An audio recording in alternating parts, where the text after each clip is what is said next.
When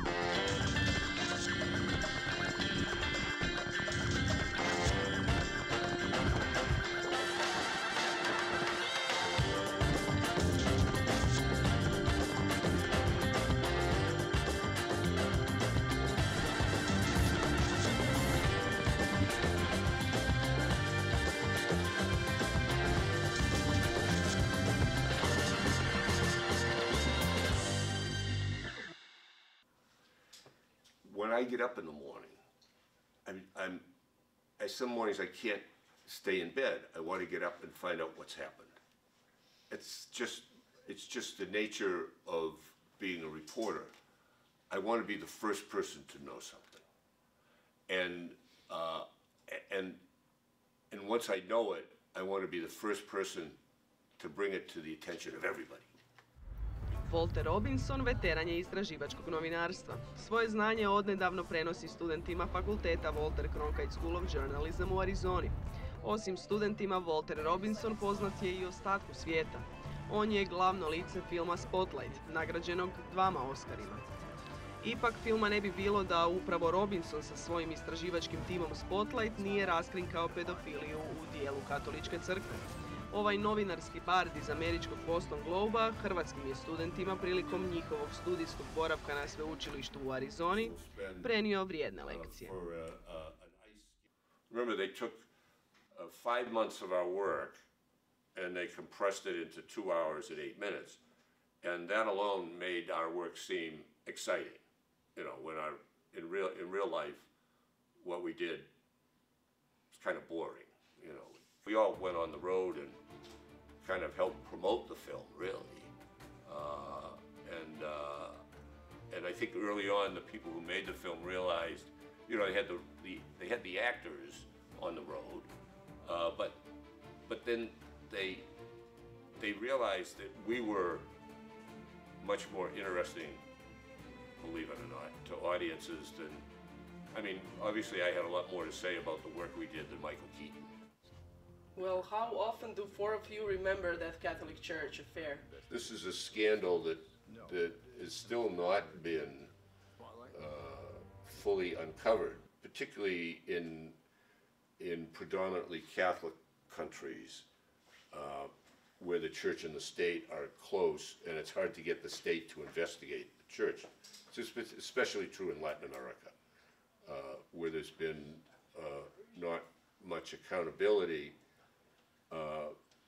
Even in Argentina, where the Pope came from, Pope Francis, when he was the Archbishop in Buenos Aires in 2002, and the story became a big story in the United States, he issued a statement saying that no priests in Argentina had abused children, which was not true.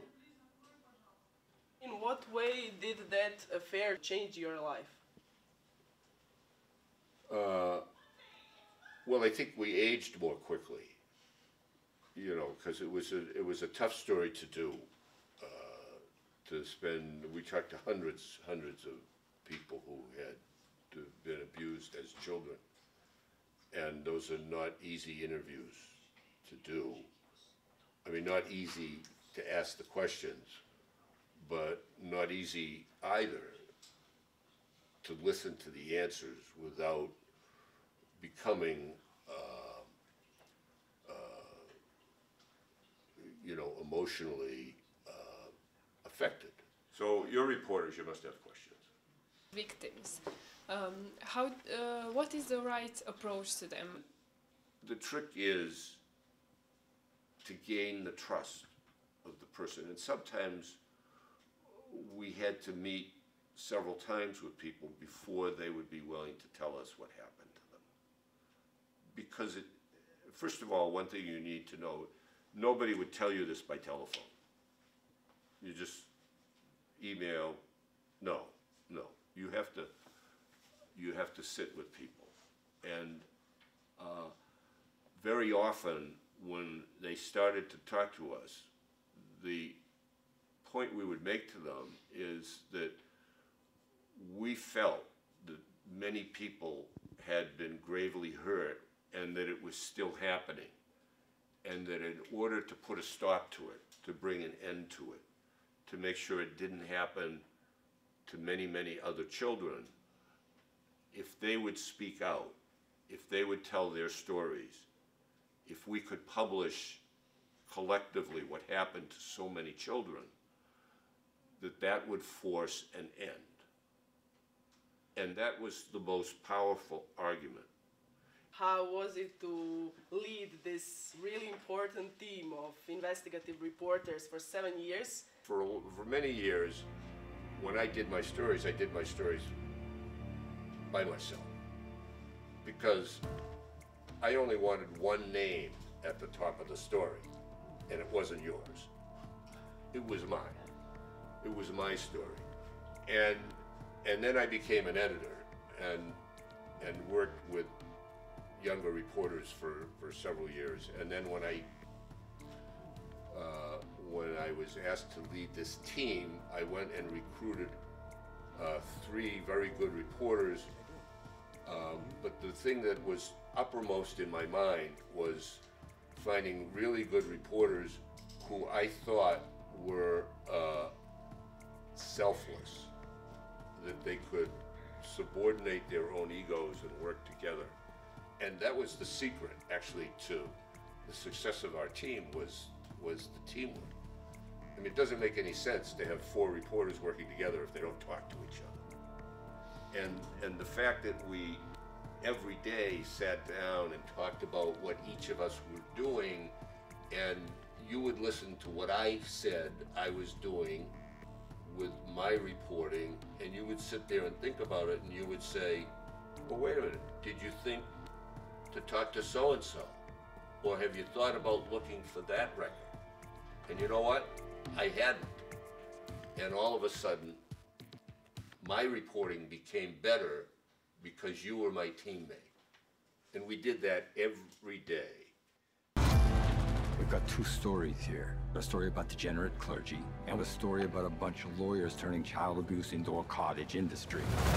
Which story do you want us to write? Because we're writing one of them. Interactions with journalists from so many countries where there aren't freedoms, this year convinced me that this generation, your generation of journalists, are really kind of in the vanguard in many countries of people who want to push the limits to change and bring more openness and transparency. The role that you will play in Croatia is far more important for the future of Croatia than the role that myself and my colleagues here play in an established democracy with a free press. That your enthusiasm and hard work will make a much, much bigger difference, I think, than you realize right now. You mentioned that investigative journalism isn't really the appropriate term for you. You mentioned something else. I think every reporter should be an investigative reporter who has good instincts and who knows where to go to get to all of the fabulous information that's now available to reporters. And even daily news stories can benefit from the use of investigative reporting techniques.